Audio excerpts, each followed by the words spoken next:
밑주름 레벨과 유두가 가까이 이미 왔다. 이러면 이제 수술이 막 고민스러워져요. 밑주름 레벨과 유두가 같거나 빠지기 시작했다. 이건 이제 심각해 보여요. 이런 가슴 보고 예쁘고 부럽다고 할 사람은 아무도 없거든요. 거상 수술은 그야말로 길어지고 처진 가슴을 올리는 겁니다. 수직절개로 거상하든지 O자절개로 거상하든지 두 개가 우리의 옵션으로 남아있는 거고요. 그 외의 것들은 좋은 결과를 얻을 수가 없습니다. 단언할 수 있는데요. 안녕하세요. 가슴 수술의 진심인 성형외과 전문의 최규진입니다. 가슴 처짐이 심한 분들은 어떤 걸 가장 힘들어하세요?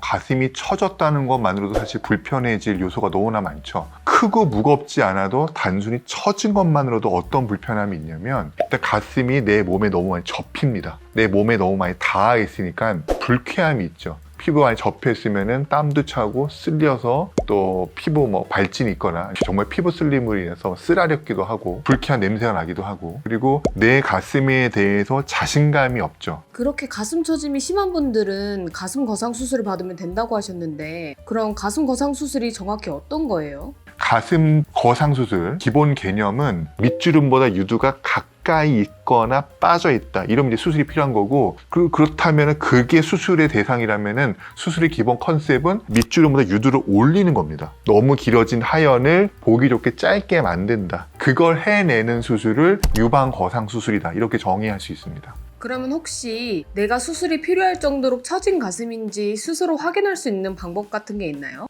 밑주름보다 유두가 위에 있다. 이러면 아직 수술이 절박한 건 아니에요. 그런데 밑주름 레벨과 유두가 가까이 이미 왔다. 이러면 이제 수술이 막 고민스러워져요. 밑주름 레벨과 유두가 같거나 빠지기 시작했다. 이건 이제 심각해 보여요. 누가 봐도 아이쿠야 이러면서 이런 가슴 보고 예쁘고 부럽다고 할 사람은 아무도 없거든요. 그런데 꼭 이렇게만 말씀드릴 수 있는 게 아니고요. 실제로 가슴 거상을 많이 하다 보면은 별의별 조건이 많거든요. 유방 자체만 보면 밑주름보다 유두도 그렇게 많이 빠져 있지 않고 괜찮은 위치에 있어요. 그리고 유방의 하연도 그렇게 길지 않아요. 그런데 이 유방이 여기 있다고 생각해 보세요.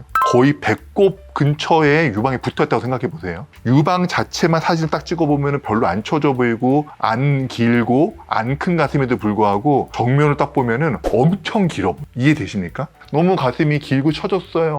바짝 올리고 싶어요. 이렇게 온단 말이에요. 근데 이분은 바짝 올리는 한계가 있어요. 밑주름이 이미 여기이기 때문에 올려도 여기서 몇 센치를 올리는 거라서 이미 올려도 여기 기준으로는 길어 보이는 거죠. 그래서 이런 분들은 올려도 한계가 있고 제가 최대한 올려도 다소 길어 보일 겁니다. 다른 또 헷갈리는 케이스 뭐냐면은 밑주름이 그럭저럭 괜찮은 위치에 있어요. 너무 높거나 너무 밑에 있지 않아도 괜찮은 위치에 있고 유두도 밑주름 기준으로 그럭저럭 위에 있어요. 괜찮아. 근데 하연이 너무 길어. 그러면은 밑주름보다 이렇게 빠지는 조직이 있는 거거든요. 밑주름보다 유두가 4, 5cm 위에 있다고 나는 안 처져 있어 라고 생각되지 않거든요. 분명히 불만족이 생겨요. 난 길어 보이고 처져 보이고 휑해 보이고 나이 들어 보이고 할머니 가슴 같고 이렇게 여기거든요. 이런 경우도 또 수술이 필요하죠. 그래서 여러분들이 밑주름 기준으로 몇 센치면 그레이드 1, 2, 3 이게 별로 의미가 없다는 게 이런 여러 가지 변수들이 있기 때문에 실제로 이 수술을 많이 한 성형외과 전문의가 면밀히 아주 노련하게 분석해서 특징을 파악하고 그거에 맞는 수술을 설명할 수 있고 수술의 한계도 설명할 수 있어야 되는 거거든요. 그래서 경험 많은 성형외과 전문의의 직접적인 상담과 진찰이 꼭 필요하다는 겁니다. 원장님, 그러면 작은 가슴을 가진 사람도 거상 수술을 받을 수 있는 거예요? 물론이죠.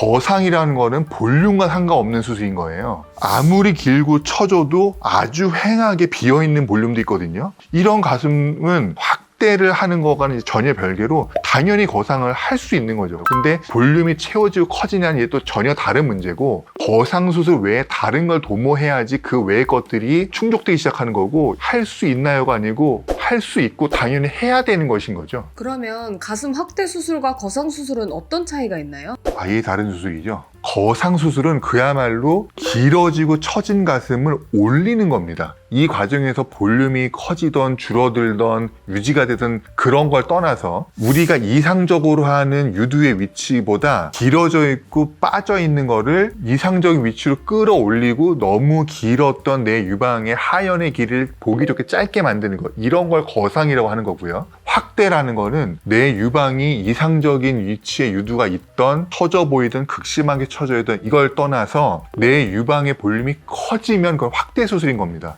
확대 수술은 분명히 내 몸에 없었던 뭔가가 들어와서 내 유방의 볼륨을 늘려주는 거 확대라고 해요. 확대 수술이란 이름에는 거상의 효과가 포함되어 있지 않은 겁니다. 처져 있는 걸 올리면서 커지기를 바라면은 거상 수술과 확대 수술을 동시에 해야지만 이루어지는 겁니다. 가슴 거상하는 수술 방법이 여러 가지가 있다고 하는데 혹시 추천하시는 수술 방법이 있을까요? 여러 개라고 주장을 하지만 실제로는 제가 보기엔 두 가지입니다. 수직절개로 거상을 하든지 O자절개로 거상하든지 두 개가 우리의 옵션으로 남아있는 거고요. 그 외의 것들은 좋은 결과를 얻을 수가 없습니다. 단언할 수 있는데요. 유륜을 반만 째서 거상을 하겠다. 그 방법으로 성공할 확률은 매우 드문 거고, 그렇게 올릴 수 있는 제가 정도로 보면은 1cm 전후 정도로 살짝 끌어올리는 정도로만 우리가 목표를 잡았을 때 해볼만 합니다. 그런데 그렇게 해도 결과는 좋지 않을 거고요. 처져 있는 가슴이라는 건 밑주름과 유두가 이미 가까워져 있거나 더 빠져 내려가 있는 정도잖아요. 근데 이거를 이상적인 위치로 갖고 오려면 이동거리가 굉장히 많아야 되는데, 저 밑에 있는 유륜을 요만큼만 잘라가지고 절반만 이렇게 잘라가지고 여기서 당겨가지고 올리려면은 여기 있는 유두를 여기까지 올린다고 생각해 보시면은 도대체 여기를 얼마나 열어야 되는 겁니까?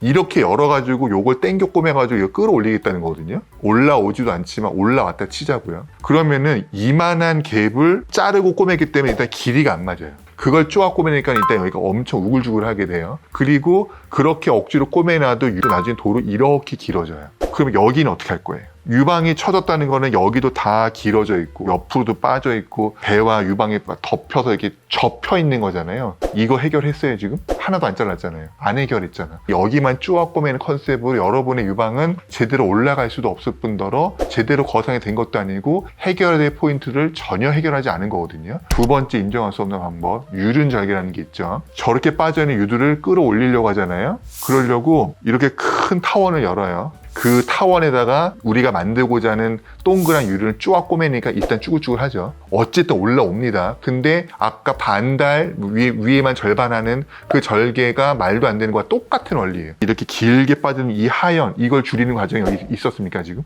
그러면 올라가는 갔는데 나머지가 여전히 주글주글하고 길어 보이고 비율이 안 맞고 실의 힘으로 붙잡고 있을 때는 올라가 있는데 실의 힘이 빠지면은 의사가 만들어 놓은 그 타원만큼 도로 유닛이 이만해지죠. 이게 다 흉터로 바뀌면서 원래 갖고 있던 가슴보다 더 엉망이 돼버린 그런 결과가 10중 8구 일어날 수밖에 없는 게 유륜절개 가슴 거상입니다. 제대로 처지고 많은 양을 끌어올리고 많은 걸 줄여야 되면서 해야 되는 케이스에는 절대로 성공할 수 없는 방법이고요. 그래서 이 두 가지 방법은 올바른 축소 방법을 인정하고 싶지가 않고 설명만 드렸고, 이제 본격적으로 제가 인정할 만한 두 가지 방법, 수직절개냐 O자절개냐, 이거는 괜찮습니다. 다 선택하는 게 문제인데 유륜을 아예 옮겨 심는 거거든요. 이것과는 달라요. 얘네들은 옮겨 심는 게 아니라 땡겨 그냥 쪼우는 거고, 이거는 밑주름보다 아름답게 보이는 적당한 높이에 여기에 원을 열어놓고 여기 있는 거를 옮겨 심는 거야. 다 밑으로 이렇게. 그러면서 불필요하게 늘어져 있는 피부도 확 줄일 수 있고 옆으로 퍼져 있는 것도 모을 수도 있고, 그런 과정에서 너무 컸으면 줄일 수도 있고, 거의 줄이지 않고 볼륨을 다 끌고 가는 방법도 있고, 볼륨 부족하면 보형물 넣는 방법도 쓸 수 있고, 이런 방법을 쓸 수 있는 게 수직과 O자거든요. 이거는 이제 인정할 만한 좋은 결과를 만들어내죠. 그런데 수직과 O자는 그럼 어떻게 거상할 때 어떻게 나뉘냐? 내가 갖고 있는 피부가 너무 많아.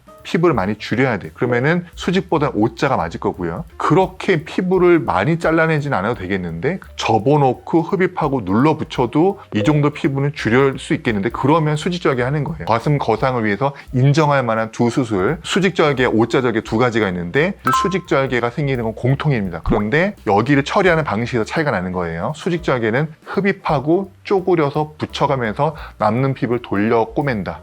그래서 유륜, 수직, 연장절개, 커브로 이렇게 꼬매는 이런 방식으로 꼬매면 수직까지는 똑같은데 남는 피부 너무 많아? 이거 잘라내야 되겠어. 밑줄 따라 열어서 부피한 거 떼고 꼬매면 O자. 왜 O자냐면 유륜, 수직, 밑주름 이렇게 열면 이게 우리나라 한글 O자처럼 보이거든요. 그래서 O자 절개라고 하는 거죠. 그러면 실제 거상 수술 시간과 회복 기간은 보통 얼마나 걸리나요? 늘 똑같은 말씀이지만 환자마다 다릅니다. 4시간 만에 끝날 수도 있고 5시간 만에 끝날 수도 있는 거죠. 환자마다 해결해야 될 숙제가 다르니까요. 똑같이 거상수술이라는 이름이 붙어도 난이도가 다르기 때문에 시간은 다릅니다. 근데 평균적인 시간은 크면서 처져 있는 경우는 당연히 거상 앤 축소가 동시에 필요하잖아요. 이럴 땐 시간이 좀 더 걸리겠죠. 떼어내는 과정이 더 많이 걸리기 때문에. 근데 떼어내는 과정이 그렇게 많이 포함되어 있잖아요. 축소라면 4시간 반 정도 예상하고요. 저는 빨리 끝낼 수 있는 케이스는 3시간 남짓이면 끝나는 경우도 있지만 평균 4시간 반으로 보고요. 늘 말씀드리지만 회복의 기준이라는 것도 정의할 수가 없죠. 언제까지 회복이 돼요? 뭐가 기준이니까 회복이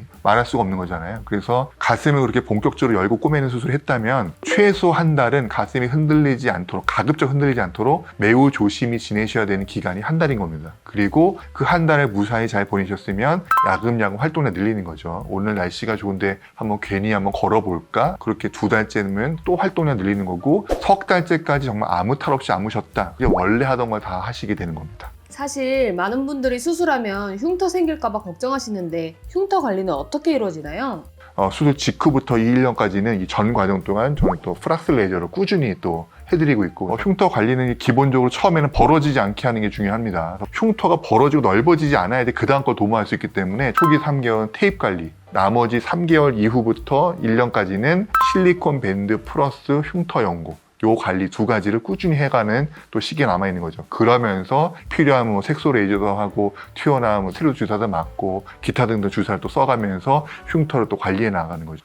오늘 그 가슴 거상 수술에 대한 개요에 가까운 말씀을 드렸는데요. 깊이 들어가자면은 아주 깊은 내용을 여러 컨텐츠에 나눠서 설명드려야 될 만큼 굉장히 방대한 주제거든요. 근데 오늘은 가장 기초적인 내용을 나름 정리해서 말씀드려 보았고요. 가슴 거상 수술에 대해서 이렇게 드릴 말씀이 많다는 거는 이 수술이 필요한 분들이 또 너무 많기 때문이기도 하거든요. 그런 분들을 위해서 준비되어 있는 수술도 내용이 방대합니다. 그래서 이제 드릴 말씀이 많아지는 건데요. 여러분들의 가슴이 내가 보기에 아름답지 않다 라고 생각하시면은 왜 아름답지 않은가를 잠깐만 들여다보시면은 아름답지 않은 이유는 여러분도 판단할 수 있거든요. 유방이 길기 때문인 거예요. 그리고 있어야 될 그 위치에 볼륨이 부족한 거거든요. 그 2가지가 나타나기 시작하면 내 가슴이 안 예뻐지기 시작합니다. 그걸 이제 분석해 보려면은 밑주름보다 유두가 적당한 높이 위치에 있느냐, 유두로부터 내 밑주름까지 그걸 하연이라고 하는데 그 하연이 적당히 짧고 밑으로 빠져 있지 않느냐, 요걸 보시면 내 가슴이 아직은 안 쳐졌네, 이제 처지기 시작했는데 많이 쳐졌는 걸, 이런 걸 판단하실 수 있고, 그리고 여러분들이 또 관심 많이 가는 윗볼륨